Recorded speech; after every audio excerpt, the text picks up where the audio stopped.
Okay, now we're going to glue this up. I'm just spreading some polyurethane glue. Polyurethane is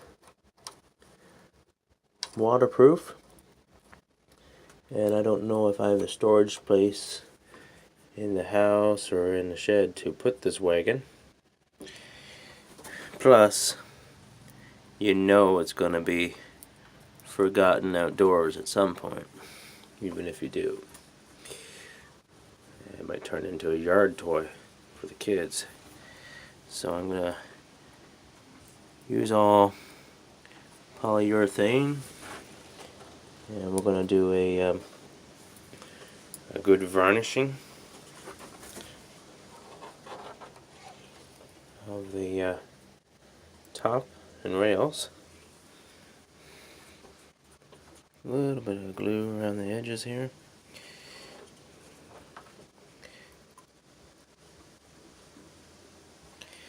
That's ingrain. That's long grain ingrain joints, so they're not going to be that special. Take a little bit of water and moisten the wood. Water activates the glue. It's a pretty dry day. It's not too humid. You're supposed to dampen it anyway, but sometimes you have a damp enough day that you can make do without it. So that sets in pretty good. The glue is looking good. Make sure she's flush and tight. Might as well put some glue down that joint with it.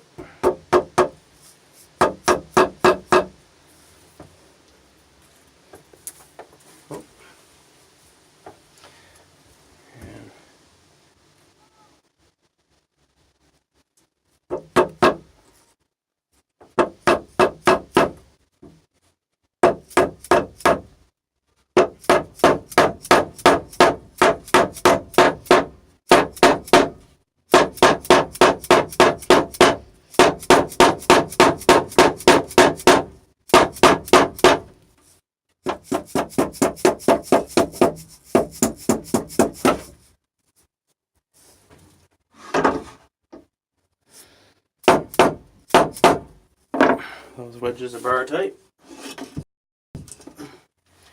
Now let's do that one back there.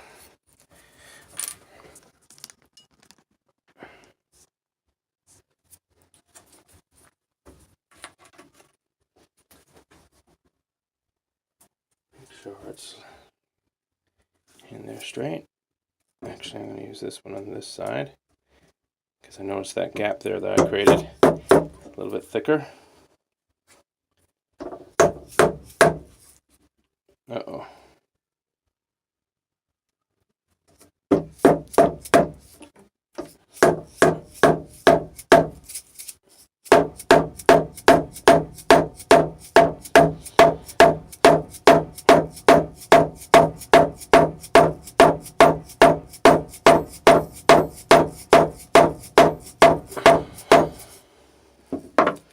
Those are those. One more leg to do. No, post. I'm used to doing legs like this. Now, this is why I love doing wedges in woodworking. Because even without any clamps, I can't get this to move in this joint. I'm putting a pretty good force on it. I could see it wiggle maybe, but that's awful good with no clampage. Those wedges lock them down in place. They draw it down to the shoulder. As it widens on the bottom, it draws it down tight. Kind of like a draw bore pin, but wedges instead. I like wedges. It works really great. Especially for this, when you don't have a lot of thickness in your board to do a draw bore. Alright, so I just clamped all the rails on. Well, no, the bottom section of the rails. I just wanted to show something here. So I don't have a clamp long enough to clamp the ends on this wagon. So what I have on this end is one clamp in the middle, right here, and another two clamps on this end, clamping. And neither one of them are long enough, so I have this, what would you call this? just a board in between that's sandwiching the clamps together. It has to be symmetrical. I prefer a rough sawn board, very rough. That way the clamps are got some grippiness to them, they won't slip off. But it allows me to clamp this entire thing lengthways, even though I don't have any clamps long enough. It's just a little trick. I thought it would be useful to show you. I'm pretty anxious to pick all the glue off, the excess glue off now, but it'll be 2 hours from now before the glue is set, so.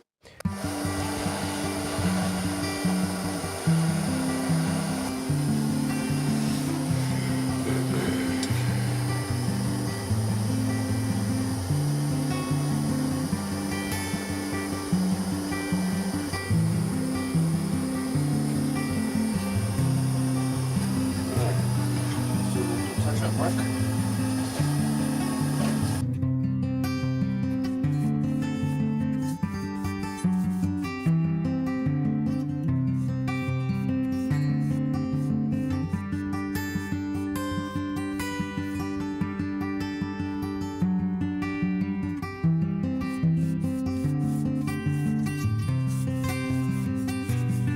Walled green right there. Just planing that down, I had to use a card scraper there almost exclusively to get that grain worked out.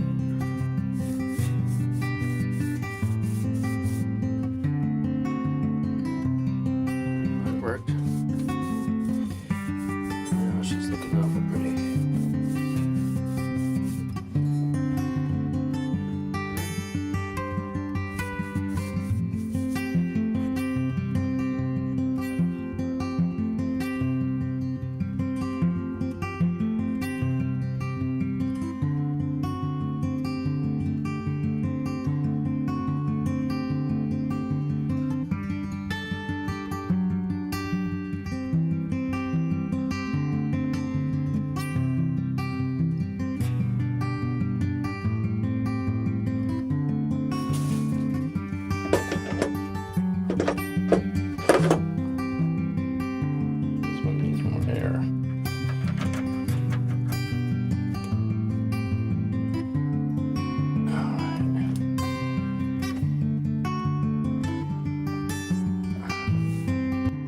Guys, wagon's done.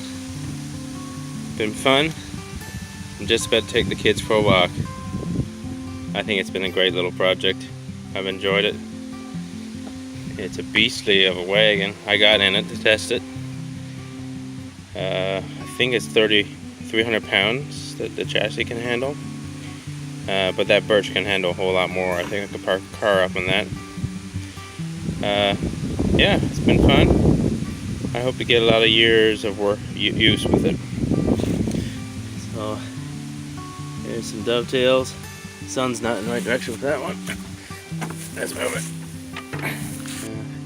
There's some little gaps in the dovetails because I made all the pieces before I glued it up instead of making each piece to fit exactly. And the differences in the joinery changed about a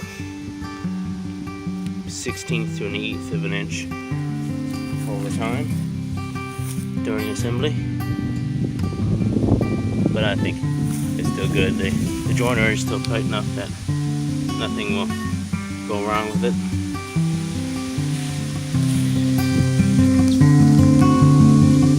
Time for the first run.